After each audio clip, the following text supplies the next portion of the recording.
สวัสดีค่ะวันนี้นะคะโบก็จะมาสอนปักคอสติสนะคะเป็นลายนี้นะคะลายเขาเรียกว่าลายก้นหอยนะคะแบบ2 ดอกนะคะโอเคเดี๋ยวเราจะมาวัดขนาดผ้ากันนะคะขนาดผ้านะคะ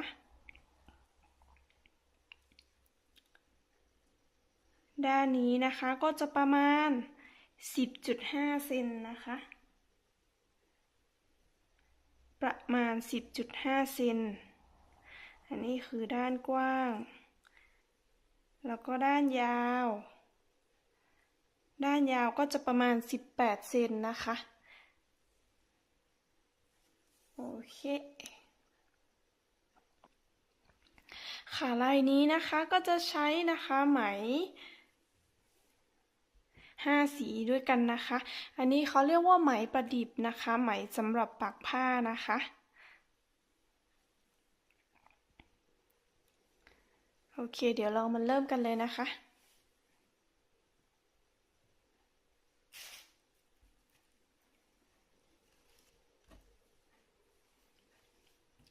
อันนี้จะเป็นผ้าของเราจ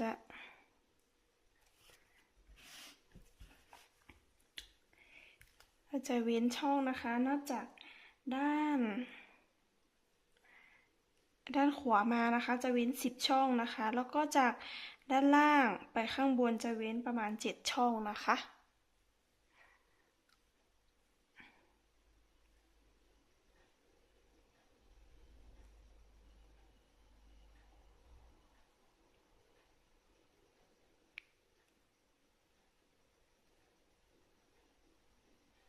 มันก็จะได้ตรงนี้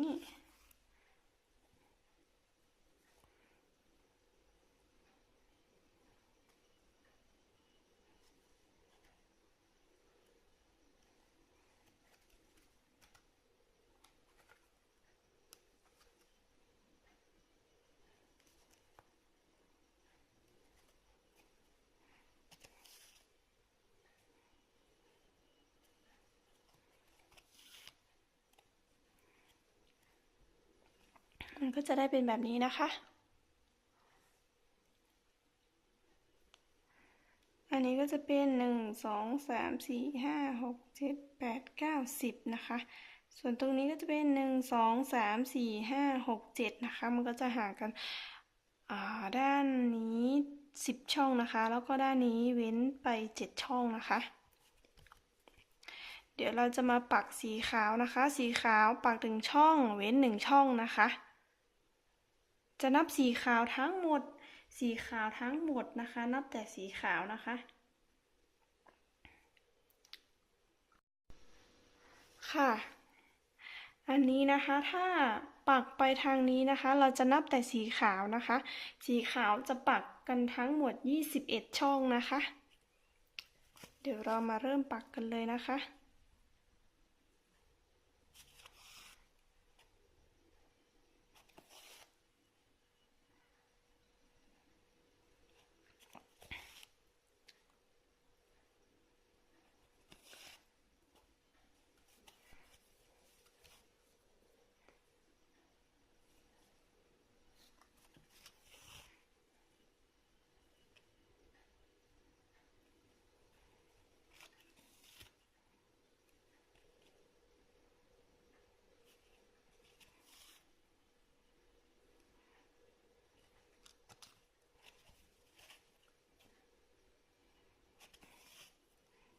จะปักกันแบบนี้นะคะ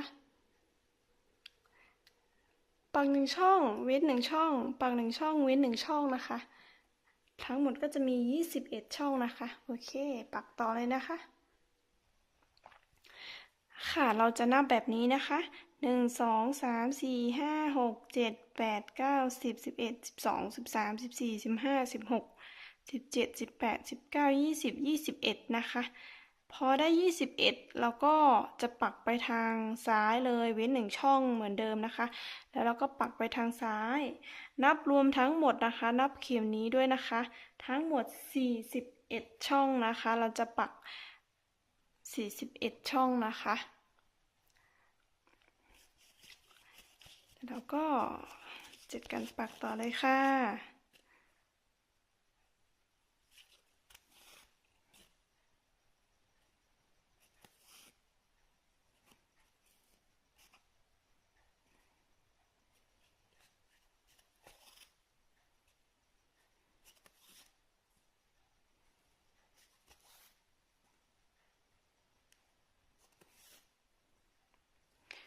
การปักคอตติสนะคะมันก็จะเป็นการปักควายหรือปักกากบาทเฉยๆนะคะไม่ได้ยากอะไรนะคะ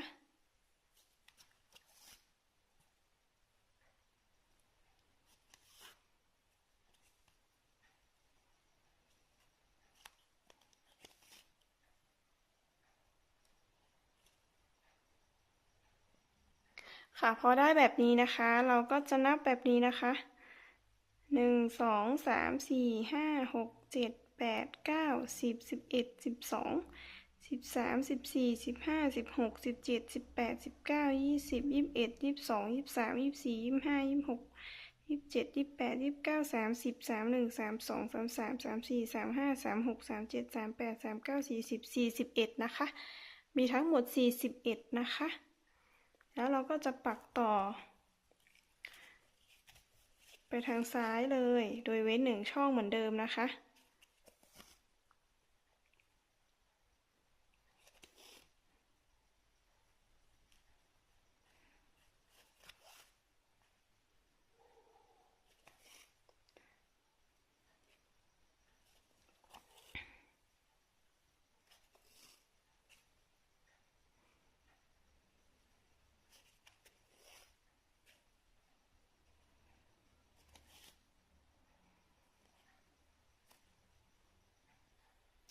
ค่ะเมื่อปักได้สี่เหลี่ยมแบบนี้นะคะเราก็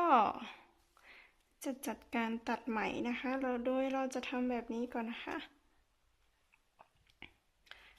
หมุนไป1 รอบแล้วก็เก็บไหม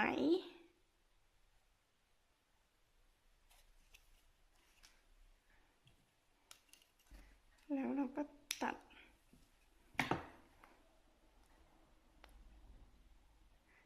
ต่อไปเราจะปักต่อไปเราทำปมนิดหน่อยนะคะ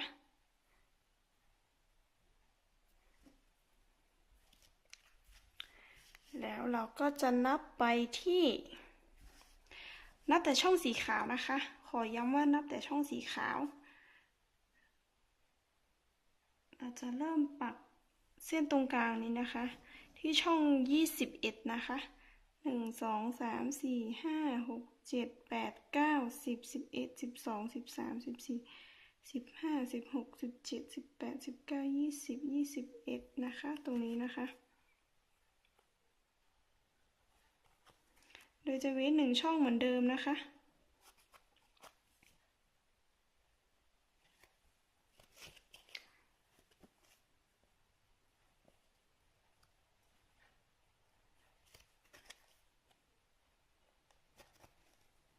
อันนี้นะคะเมื่อนับสีขาวของ2ฝั่งนี้มันก็จะได้21นะคะ20นะคะถ้าไม่รวมช่องกลางนี้นะคะ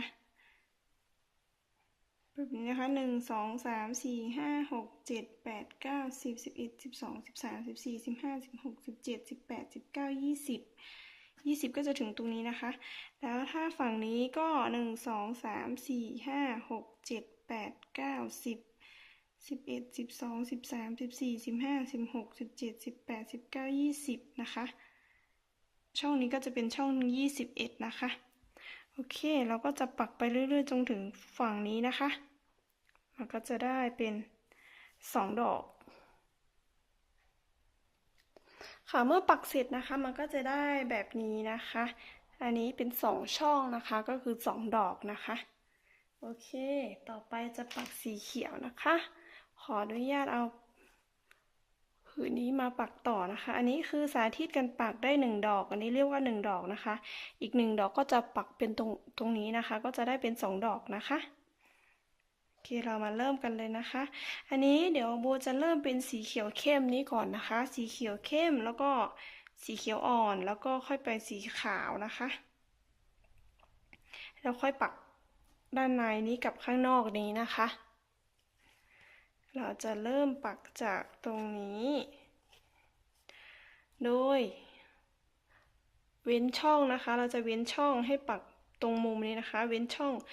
จากตรงนี้นะคะมาถึงตรงนี้12ช่องนะคะแล้วเราก็จะเว้นช่องข้างบนนี้1ช่องนะคะ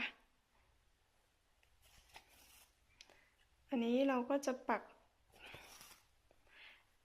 6 ช่องนะคะ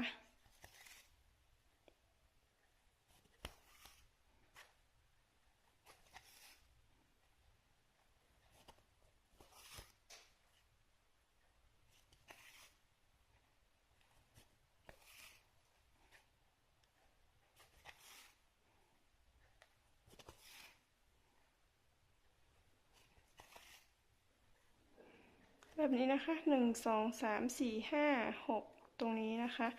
แล้วเราก็จะปักเฉียง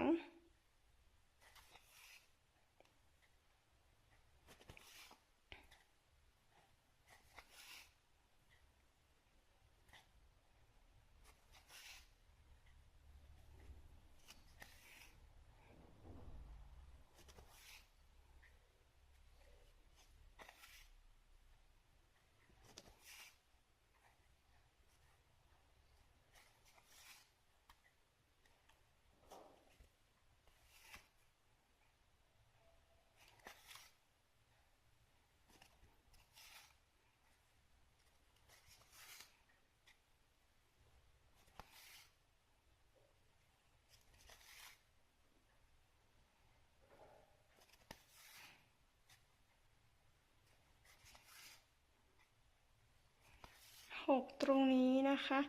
แล้วเราก็เฉียงลง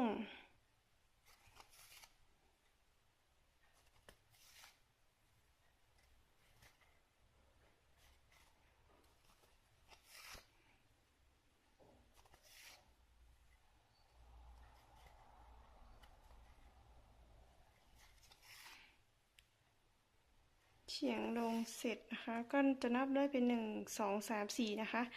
แล้วก็ปักตรงมา5 ช่อง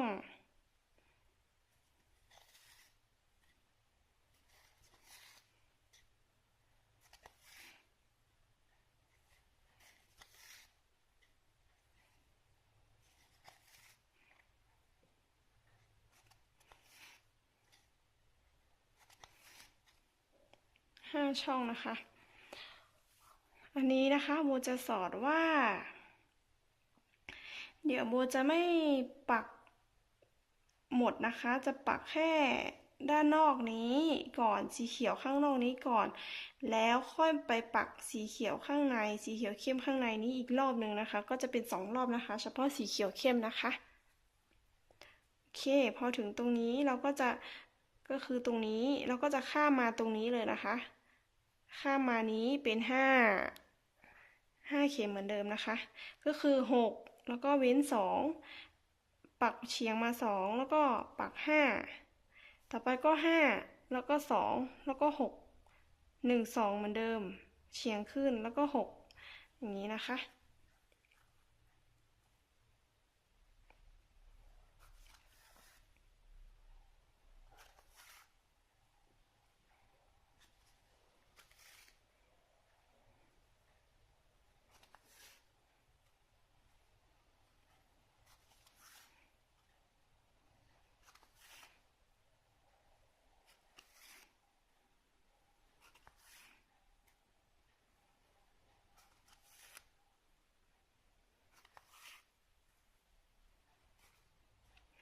มันก็จะได้5 ช่องแล้วก็เฉียง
จากนั้นพอได้6ก็ปักเฉียงลงเป็นทะแยงนะคะ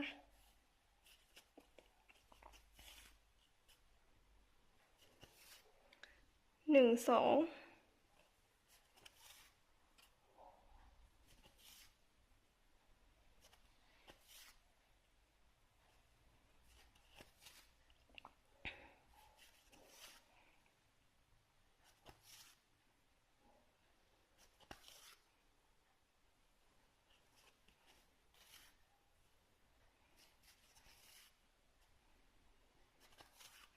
มันก็จะจบลงที่เดิม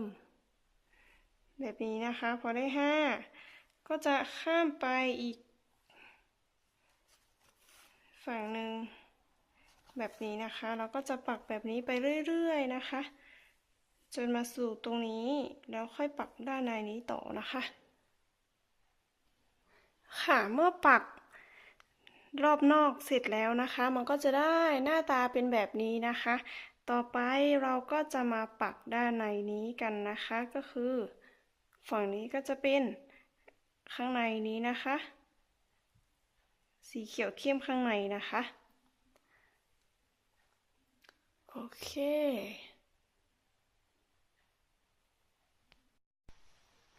ค่ะเราก็จะมาต่อกันตรงนี้นะคะสีเขียวเข้มด้านในนะคะโดยเราเริ่มปักแบบนี้นะคะเราจะปักไปทางซ้ายนะคะ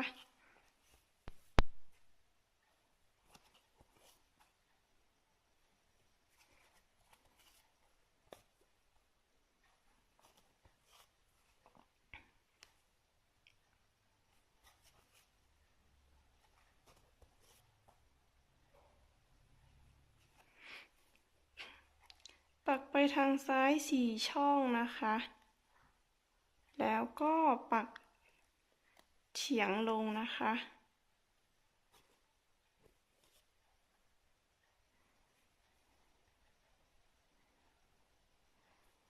2 ช่องแบบนี้2 ครั้งแบบนี้นะคะแล้วก็ข้าม1 ช่องเพื่อไปปัก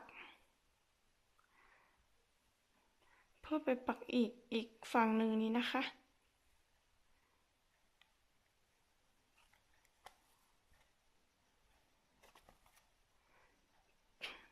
เพราะเมื่อกี้เรามาจบตรงนี้แล้วเราไม่อยากตัดไหมเราก็เลยปักลวดปักมาตรงนี้เลย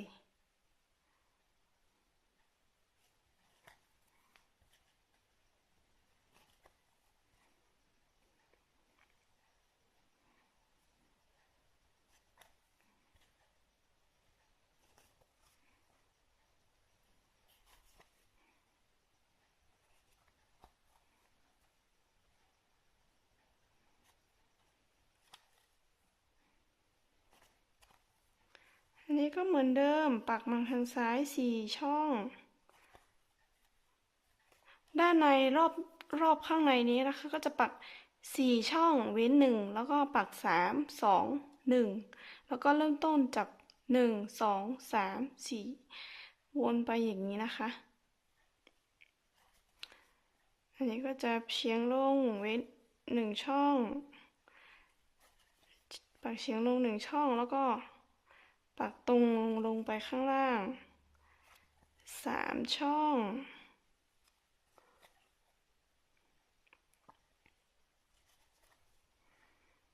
แล้วก็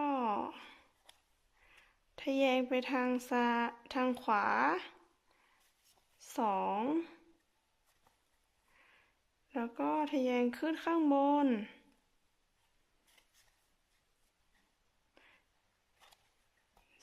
1 ช่อง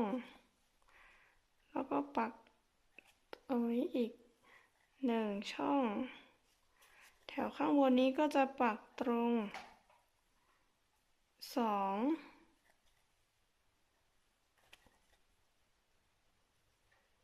ช่องแบบนี้เสร็จแล้วก็จะมาปักเฉียงไปทางขวาตรงนี้ก็จะเป็น3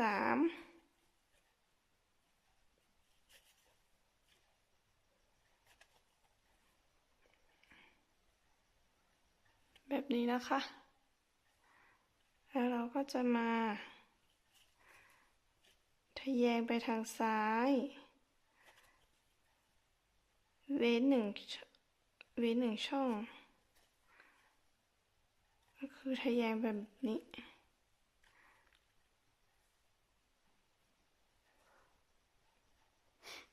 เสร็จแล้วตรงนี้ก็จะปักตรงไปทางซ้ายเลยนะคะ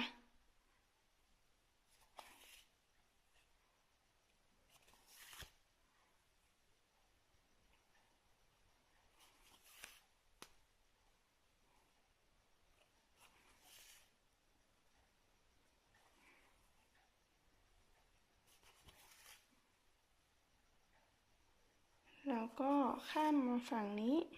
อันนี้ก็คือจบตรงนี้จบงานฝั่งนี้นะคะ แล้วก็มาเริ่มใหม่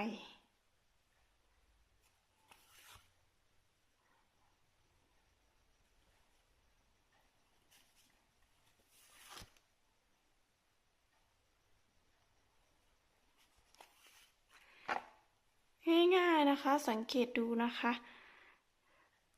ตรงนี้จะเริ่มจาก4แล้วก็เฉียงมา1แล้วก็3 2 1แล้วก็ไปเริ่มต้นใหม่ที่1 2 3แล้วก็ปักตรงนี้1ช่องแล้วก็4ก็เว้น1ช่อง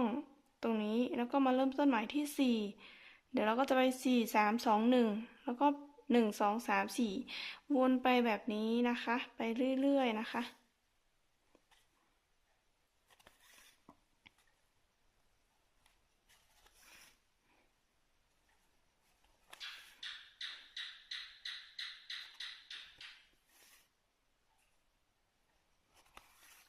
พอได้4แล้วก็จะปักเฉียง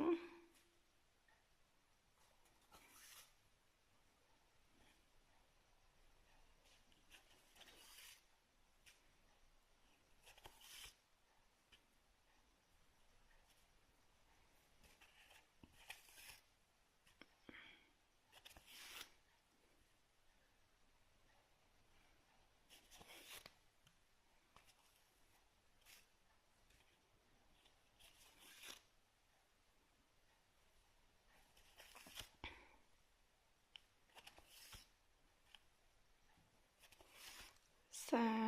2แล้วก็1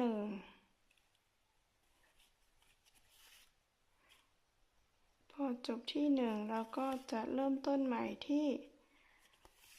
1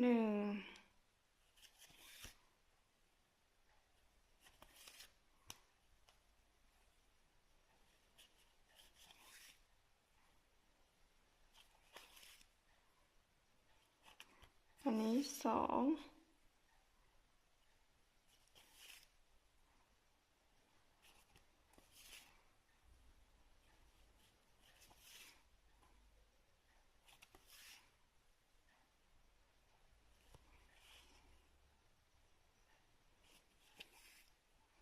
แล้วก็3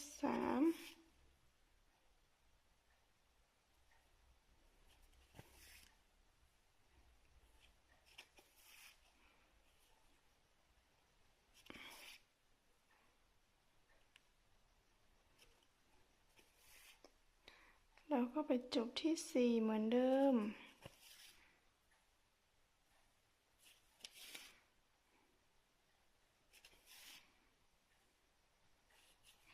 ถ้าใครดูไม่ทันนะคะก็สต็อปแล้วก็ค่อยๆปักตามนะคะ หรือว่าอยากดูภาพนิ่งนะคะ ไปติดตามได้ที่เพจ Bowie Handmade นะคะ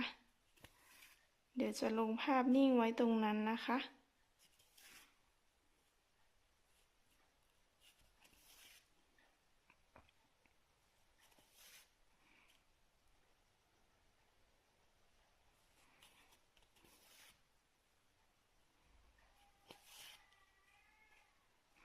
แบบนี้นะคะมันก็จะได้เป็นลายก้นหอยก็คือขดไปเป็นวงกลมนะคะค่ะเราก็จะมาปักต่อฝั่งนี้กันนะคะ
ค่ะพอถึงตรงนี้มันก็จะมาจบตรงนี้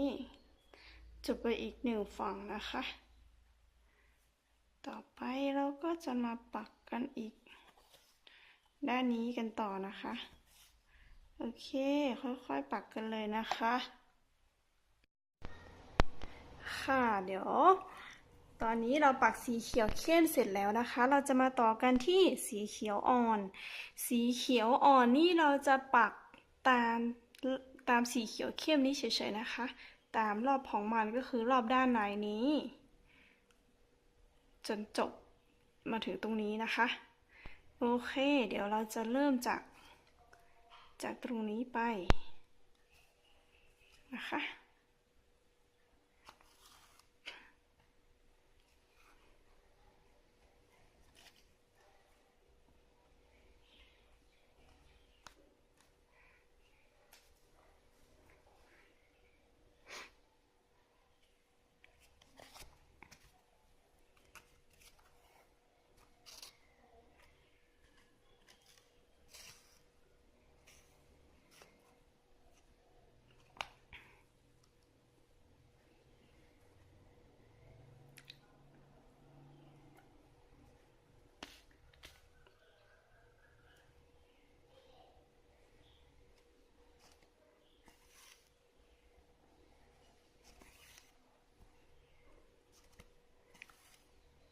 เราแค่ปักไปเรื่อยๆตามรอยสีเขียวเข้มนี้นะคะ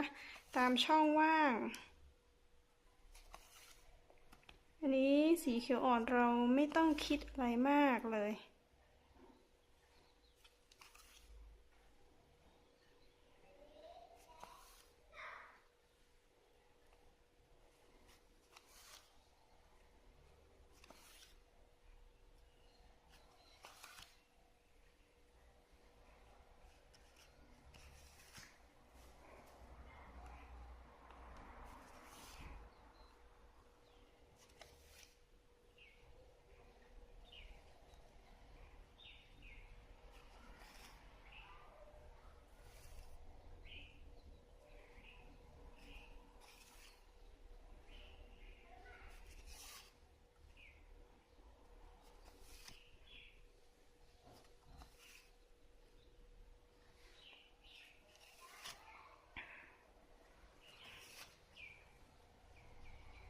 เสร็จแล้วพอปักถึงตรงนี้เราก็ข้ามมาฝั่งนี้เราจะได้ไม่ข้ามไปไกลนะคะ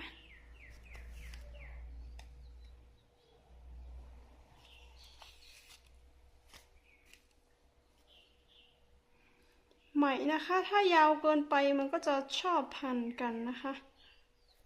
แล้วแต่ว่าแต่ละคนชอบไหมยาวๆหรือว่าชอบปักแบบไหมสั้นๆ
อย่างที่บอกนะคะปักตามสีเขียวเข้มเลย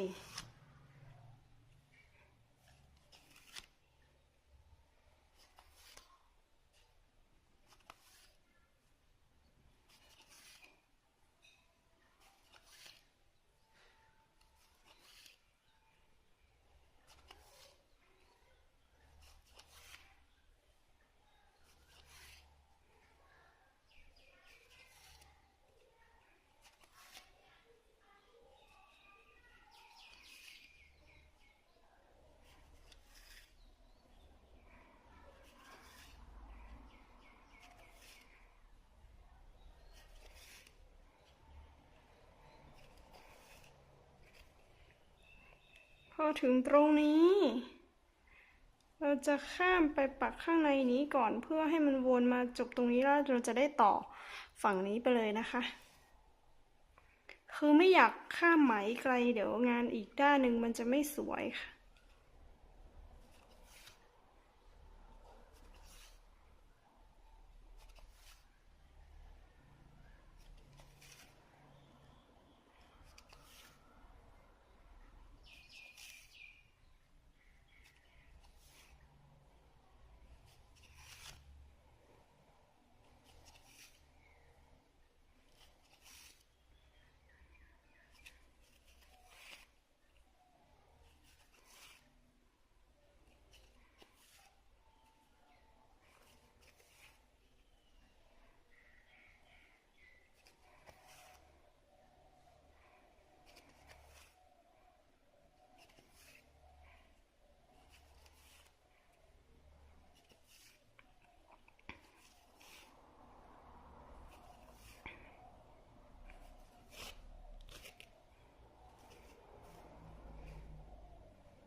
ค่ะก็จะมาจบกันตรงนี้เสร็จแล้ว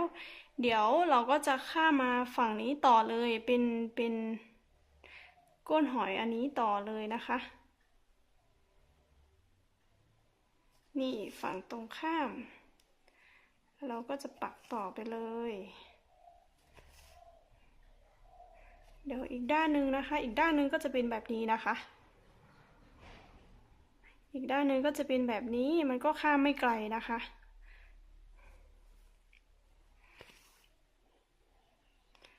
เราก็จะปักแบบนี้ไปเรื่อยๆนะคะมันก็จะเหมือนกันมันจะปักเหมือนกันเลยก็คือตรงอันนี้มันก็ไปลายนี้อันนี้มันเหมือนสี่มุมนะคะโอเคเดี๋ยวเราก็ปักต่อกันไปเรื่อยๆแล้วเดี๋ยวมาจบตรงนี้เราจะมาโชว์งานอีกรอบหนึ่งนะคะค่ะเมื่อเราปักสีเขียวอ่อนเสร็จนะคะมันก็จะได้แบบนี้นะคะโอเคต่อไปนะคะเราก็จะมาปักสีชมพูนะคะ